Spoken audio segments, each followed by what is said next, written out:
నమస్తే ఫ్రెండ్స్. మరి పత్రిజీ గారి యొక్క విషయాలన్నీ మనం మొదటి భాగంలో తెలుసుకున్నాం కదా. మీరందరికీ ఉత్సాహం ఉంది కదా, ఎలా ఆనాపానసతిలోకి వచ్చారు, ఎలా మరి ముందుకు తీసుకెళ్లారు అనేది తెలుసుకుందామా. మరి ఈరోజు సెకండ్ భాగంలో మనం ఈరోజు పత్రిజీ గారు ఈ యొక్క ఆనాపానసతి ధ్యానాన్ని ముందుకు ఎలా తీసుకువెళ్లారో తెలుసుకుందాం ఫ్రెండ్స్. ఓకే. మరి 1976 సంవత్సరం తర్వాత కర్నూల్లో తోటి కంపెనీ మిత్రుడు శ్రీ రామ చిన్నారెడ్డి ద్వారా ఆనాపానసతి ధ్యానం గురించి తెలుసుకున్న తర్వాత అంతా సవ్యంగా మారిపోయిందనమాట. అప్పటి వరకు జీవితం అనే కుర్చీలో ముందుకు వెనుకకు వంగి అటు ఇటు అయోమయంగా ఊగుతూ ఉన్నవాడు అదే కుర్చీలో ఇప్పుడు రిలాక్స్డ్గా కాలు మీద కాలు వేసుకుని కూర్చున్నారనమాట. ధ్యానం చేయకముందు ఇల్లు కట్టుకుందాము, భార్య పిల్లలు ఇలా అన్నీ బాగుంటాయి, కానీ అన్నీ ఏమిటో బాగోదు అని అనుకుంటారనమాట. ఎప్పుడైతే ధ్యానంలోకి వస్తామో, ఎప్పుడైతే ఆధ్యాత్మిక శాస్త్రం గురించి అవగాహన చేసుకుంటామో అన్నీ బాగుండడం మొదలవుతుందన్నమాట. అంటే అంతవరకు బాగాలేని ఫ్రెండ్స్ కానివ్వండి, ఫ్యామిలీ మెంబర్స్ కానివ్వండి, అందరూ బాగా ఉండడం మనకు కనిపిస్తూ ఉంటుందన్నమాట. నాకు అది రాలేదు, ఇది ఇవ్వలేదు అని అందరినీ తిట్టుకుంటూ ఉంటాం. దేవుడు నాకు అలా చేశాడు, ఇలా చేశాడు.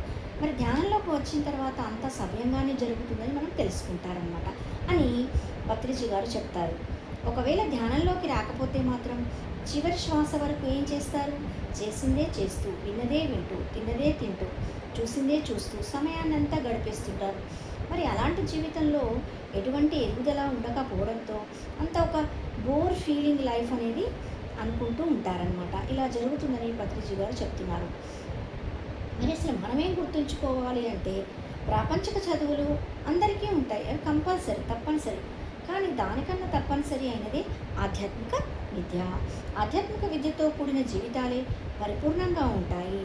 జ్ఞానపరంగా ఆధ్యాత్మికత అన్నది క్షుణ్ణంగా తెలుసుకొని మరి అభ్యాసపరంగా ధ్యానం అన్నది తప్పనిసరిగా మనం అనుభవంలోకి తెచ్చుకున్నాకనే మనం పరిపూర్ణంగా జీవిస్తూ వచ్చారనమాట పత్రిజీ గారు.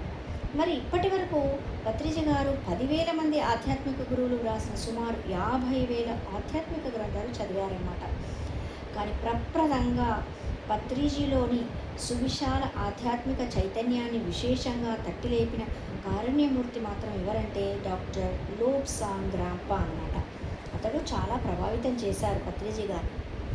1979లో ఈ యొక్క టిబెట్ మహాయోగి ఇతను రాసిన విజ్ఞానదాయకమైన పుస్తకం పేరేంటి అంటే యూ ఫర్ ఎవర్ అనమాట. దీన్ని పత్రిజీ గారు చదివారు. దాంట్లో దివ్య చక్షువు గురించి, సూక్ష్మ శరీర యానం గురించి, ఆకాశిక రికార్డుల గురించి, మరి మరణాంతర జీవితం గురించి వారు తన స్వ అనుభవాలను తిరుగులేని విధంగా అందించారనమాట. సో అది చదివిన తర్వాత పత్రిజీ గారు ఆధ్యాత్మిక శాస్త్రజ్ఞుడిలా అయిపోయారు. వారి నుంచి అపారమైన పరలోక జ్ఞానాన్ని అందుకున్న పత్రిజీ గారు ఈ ప్రపంచం ఎలా ఉండాలో అలాగే ఉంటుంది అన్న సత్యాన్ని తెలుసుకున్నారన్నమాట. ఇంకా ధ్యానం ద్వారా మనలో ఉన్న అశాస్త్రీయతను సరిచేసుకొని చూస్తే ప్రపంచంలో ఉన్న ప్రతి ఒక్కటి మనకు అద్భుతంగా కనబడుతూ ఉంటుందని అర్థం చేసుకున్నారు. మనలో ఎంత మార్పు వస్తుందో ప్రపంచంలో కూడా అంతే మార్పు సహజంగానే వస్తుంది. మరి మనలో ఎంత అభివృద్ధి కనిపిస్తుందో ప్రపంచంలో కూడా అంతే అభివృద్ధి మనకు సహజంగానే కనబడుతుందన్న అవగాహన కూడా పెంపొందించుకున్నారు. ఇది బాగా మనము గుర్తుంచుకోవాల్సిన పాయింట్స్. అంటే మనమేమనుకుంటామంటే ప్రపంచంలో అది బాగలేదు, ఇది బాగలేదు, ఇది బాగా జరగడం లేదు, ఇది బాగా జరగడం లేదని అనుకుంటూ ఉంటాం. కానీ ఆ బాగా జరగడం లేవు, ఆ మార్పులన్నీ మొట్టమొదట మనలో జరగాలి. జరిగిన తర్వాతనే ఎదుటంతా మంచిగా జరుగుతుందన్నమాట. మరి ఒక ఉదాహరణ చెప్తారు. ముళ్ళ కంపలతో నిండిన అడవిలో మనం నడవాలి అంటే ఆ అడవిలో ఉన్న ముళ్ళ కంపలను అన్నింటినీ ఏరాల్సిన పని లేదు. మనం మన కాళ్ళకు చెప్పులు వేసుకొని నడిస్తే క్షేమంగా మనం నడిచి మన గమ్యాన్ని చేరుకుంటామన్నమాట. కనుక మరి ప్రపంచంలో మనం ఆనందంగా జీవించాలి అంటే ప్రపంచాన్ని అంతా ప్రక్షాళన చేయాల్సిన పని లేదు అని అర్థం చేసుకున్నారన్నమాట పత్రిజీ. మనం ఆనందంగా ఉంటే అందరూ ఆనందంగా ఉంటారు. సో మన దృక్పథాన్ని మనం శాస్త్రీయంగా సరిచేసుకుంటూ సృష్టిలో ఉన్న ప్రతి వ్యక్తి యొక్క వ్యక్తిగత అభివ్యక్తీకరణల పట్ల గౌరవభావంతో వెలిగితే చాలా బాగుంటుంది అనే దివ్య అవగాహనను అతడు పొందారన్నమాట. తర్వాత అతనికి తన జన్మ లక్ష్యం ఏంటో తెలిసిపోయిందనమాట. తర్వాత ఏం చేశారంటే ఇక మైత్రేయ బుద్ధుడిలా మారిపోయి అందరికీ శ్వాస మీద ధ్యాస పెట్టవోయ్, ధ్యానం చేయవోయ్ అని చెప్తూ ముందుకు వెళ్ళారనమాట. ఇంకా ఏం చేశారంటే, ఎవరి దగ్గరికన్నా వెళ్ళేసి నీకు స్కూటర్ నడపడం నేర్పిస్తాను, మరి ధ్యానం చేస్తావా అని అడిగేవారట. నీకు టేబుల్ టెన్నిస్ ఆడడం నేర్పిస్తాను, ధ్యానం చేస్తావా అని చెప్పి ఇలా ధ్యానంలోకి తీసుకొచ్చారట అందరు.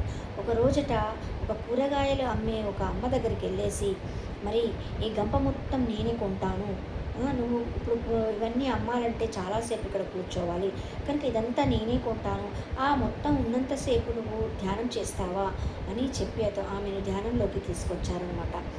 తర్వాత బఠానీలు అమ్ముకునే వ్యక్తితోటి కూడా ఇదంతా అమ్మితే నీకు ఎంత వస్తుందో అంటే 15 రూపాయలని చెప్పినప్పుడు, మరి ఆ 15 రూపాయలు నేనే ఇస్తాను, మరి నువ్వు ధ్యానం చేస్తావా ఒక గంట సేపు అని చెప్పేసి అలా ధ్యానంలోకి ఒక్కొక్కరిని అలా ధ్యానంలోకి తీసుకువచ్చారనమాట. అలా 45 సంవత్సరాలు అతని ధ్యాన ప్రచార ఉద్యమంలోనే గడిపారనమాట. తర్వాత అతని గురువుగారు శ్రీ సదానంద యోగి గారు అనమాట. సో అతడు ఏం చెప్పారంటే, చేస్తే చెయ్యి లేకపోతే చావు అని ఆ గురువుగారు చెప్పిన ఆ యొక్క ఆజ్ఞను అనుసరించి అంతా ఆ విధంగానే చేస్తూ ఉన్నారనమాట. తర్వాత పత్రిజ గారు ఇంకా ఏం చెప్పారంటే, మానవ నాగరికతలో మాంసం తినడం అనేది ఒక తరతరాలుగా వస్తుంది కదా, అది తప్పు అని కానీ దానివల్ల మేము సాటిజీవిని హింసిస్తున్నాము అన్న అవగాహన కానీ 80% మంది ప్రపంచ ప్రజలకు లేదనమాట. మరి ఇప్పటికీ కోడి, మేక, రొయ్య, చేప మొదలైన నిస్సహాయ జీవులను చంపి లాభాలను గడిస్తున్నాము అని జీవనాధారంగా చేసుకొని లక్షల కుటుంబాలు కూడా మరి దౌర్భాగ్యపు వ్యాపారాలు చేసుకుంటున్నాయని చెప్తున్నారనమాట. మరి అసలు తోటి ప్రాణులను మనమే పెంచుతాము, చివరికి మనమే వాటిని సంహరించి మన ఆహారం కోసం వాటిని అలా చేసేస్తున్నాం అనమాట. మరి ఇలాంటి వృత్తిని స్వీకరించడం కూడా మానవ జాతి ఒక దౌర్భాగ్యం అని చెప్పారనమాట. మరి తినేవారందరికీ ఒకటి చెప్పారు, చనిపోయిన జంతువులు ఏంటివి, మృత కళేబరాలు. అలాంటి మృత కళేబరాలను మరి మన దేవాలయం లాంటివి పుట్టలో వేస్తున్నారు, మరి వేసి రోగాల బారిన పడుతున్నారు. మరి సర్వ దుఃఖాలకు మూల కారణమైన ఈ మాంస భక్షణ అసలు నిరసించాలి, మనము జీవహింసను ప్రోత్సహించకూడదు అని నిరోధించాలి, ఉత్తమ సమాజం రూపొందించాలి, అప్పుడే సకల శాంతి సౌభాగ్యాలు విస్తారంగా వెల్లివిరుస్తాయని చెప్పారనమాట. కనుక ఈ సత్యాలన్నీ తెలియజేస్తూ ధ్యానాన్ని నేర్పిస్తూ ఇలా సత్యయుగ కాంతి కార్యకర్తలను కూడా అతను తయారు చేశారనమాట. మరి ఇలా అందరూ స్నేహపాత్రులై ఉంటూ కరుణను కురిపించే ఈ సత్యయోగ కాంతి కార్యకర్తలంతా కావాలని, మైత్రేయ బుద్ధులుగా కావాలని అతను అందరికీ ఈ యొక్క తను మొత్తం ఎన్ని సంవత్సరాలుగా చేసిన ఈ విషయంలో అందరికీ ఈ విధంగానే చెప్పారు. మరి పత్రిజీ గారి గురించి మనం ఎంత చెప్పుకున్నా తక్కువనే. అతను ఒక పిఎస్ఎస్ఎం అనేది ఏర్పరిచారు. మరి మనకు హైదరాబాదులో కైలాసపురిలో మనకు చాలా పెద్ద పిరమిడ్ ఉందన్నమాట, మహేశ్వర పిరమిడ్ అని. మరి అక్కడ 5,000 మంది దాకా ఒకేసారి కూర్చొని ధ్యానం చేయవచ్చు మిత్రులారా. మరి ప్రతి సంవత్సరం డిసెంబర్ 21 నుంచి 31 వరకు అక్కడ ధ్యాన మహాయాగాలు అనేది జరుగుతుంది. మరి అక్కడ చక్కగా మనకు ఉదయం పూట 3 గంటలు ధ్యానం చేపిస్తారు. ఆ తర్వాత మనకు 3 పూటల భోజనం పెడతారు ఫ్రీగా, అకామిడేషన్ ఫ్రీగా ఉంటుంది. కొంతమంది అకామిడేషన్ కొన్ని రూమ్స్కి మనము డబ్బులు కట్టి కూడా ఉండొచ్చు అనమాట. అలా పిల్లలకి కూడా అక్కడ చక్కటి వసతి ఉంటుందన్నమాట. పిల్లలు కూడా వాళ్ళకి ఎన్నో రకాల విషయాలు వాళ్ళు నేర్చుకోవచ్చు, ధ్యానం చేయవచ్చు.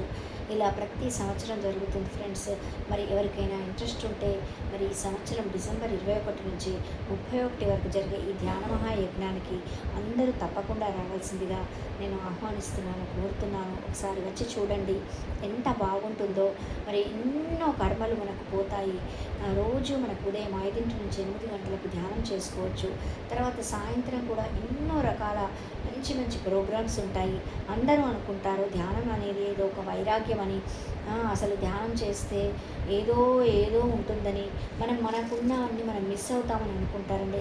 అసలు అలాంటిది ఏదీ లేదు. ఇంకా ధ్యానం చేస్తూ ఉంటేనే ఇంకా ఎక్కువ ఉత్సాహంగా ఎన్నో రకాల విషయాల్లో పాల్గొనవచ్చు. వారికి అసలు ఏ విషయాల్లో పాల్గొనాలనేది ఖచ్చితమైన ఒక ఐడియా ఉంటుందన్నమాట.